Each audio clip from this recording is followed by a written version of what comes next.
চুলায় সিলভারের হাঁড়িতে এত মজার বিস্কুট তৈরি না করলে আপনি বিশ্বাসই করতে পারবেন না যে এটা চুলায় তৈরি করা। বেকারি থেকে কোনো অংশেই কিন্তু এর স্বাদ কম হবে না। আসসালামু আলাইকুম, কেমন আছেন সবাই? যে যেখান থেকে আমার ভিডিওটি দেখছেন সবার জন্য রইল অনেক অনেক শুভেচ্ছা ও ভালোবাসা। তৈরি করার জন্য প্রথমে আমি ব্লেন্ডার জারের মধ্যে 1 কাপ চিনি নিয়ে নেব। চিনির সাথে 2টি এলাচ দিয়ে দেব সুন্দর একটা ফ্লেভারের জন্য। এবার ঢাকনা দিয়ে ঢেকে ব্লেন্ড করে নেব। এদিকে আমি আধা কাপ তেল আর আধা কাপ ঘি নিয়েছি। চাইলে পুরোটাই ঘি দিয়ে করতে পারেন, আবার পুরোটাই তেল দিয়ে করতে পারেন। চিনিটাকে আমি ব্লেন্ড করে নিয়েছি। এখান থেকে আধা কাপ পরিমাণ চিনি আমি দিয়ে দেব। মিষ্টিটা যার যার পছন্দ অনুযায়ী কম বেশি করে নিতে পারেন। দিয়ে দেব আধা চামচের চেয়ে একটু কম লবণ। এবার একটি হ্যান্ড উইক্স দিয়ে খুব ভালোভাবে মিশিয়ে নেব।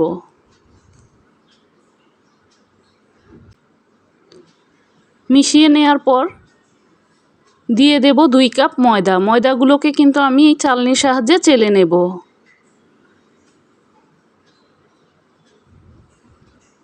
তারপর দিয়ে দেব 2 টেবিল চামচ গুঁড়া দুধ, আধা চা চামচ বেকিং পাউডার। এবার গুঁড়া দুধ আর বেকিং পাউডারটাকেও চেলে নিচ্ছি। আমি এখানে আধা কাপ শুকনো নারকেল নিয়েছি। নারকেলগুলোকে আমি ব্লেন্ড করে নিয়েছি। হাতের কাছে নারকেলটা না থাকলে বাদ দিতে পারেন। এবার সবগুলো উপকরণ মিশিয়ে নিয়ে একটা ডো তৈরি করে নেব। দেখতে এই রকম হয়েছে। এখানে কিন্তু কোনো পানি ব্যবহার করিনি। এবার যে প্লেটের মধ্যে বিস্কুটটাকে বেক করব সেই প্লেটে একটি কাগজ বিছিয়ে নিয়েছি। তারপর তেল ব্রাশ করে নিয়েছি। এবার বিস্কুটগুলোকে তৈরি করে নেব। আমি এই রকম একটু লম্বা লম্বা করে বিস্কুটগুলোকে তৈরি করছি। আপনারা আপনাদের পছন্দ অনুযায়ী যে কোনো শেপ দিয়ে বিস্কুটগুলো তৈরি করে নিতে পারবেন।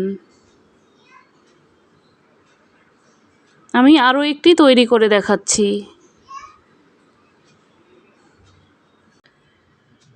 বিস্কুটগুলো প্লেটে বিছিয়ে নেওয়ার পর আমি একটি টুথপিকের কাঠি দিয়ে এই রকম ডিজাইন করে দিচ্ছি।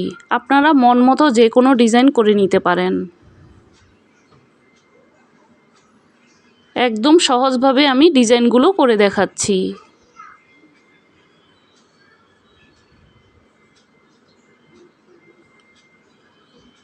এবার আমি একটি সিলভারের হাঁড়ির মধ্যে একটি স্ট্যান্ড বসিয়ে নিয়েছি। পাতিলটাকে কিন্তু আমি আগেই গরম করে নিয়েছিলাম।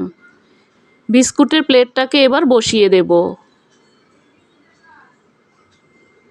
এবার ঢাকনা দিয়ে ঢেকে 15 মিনিটের মতো বেক করে নেব। 15 মিনিট পর ঢাকনাটা খুলে দেখাচ্ছি। দেখতে এই রকম হয়েছে। কতটা সুন্দর হয়েছে দেখে নিশ্চয়ই বুঝতে পারছেন। কেউ বিশ্বাসই করতে চাইবে না যে আপনি এটা চুলায় তৈরি করেছেন। এটা খেতেও কিন্তু অসম্ভব মজার। বেকারি থেকে বিস্কুট না কিনে একদম সহজভাবে কম খরচে কম সময়ে ঘরেই কিন্তু মজার এই বিস্কুট তৈরি করে নিতে পারবেন।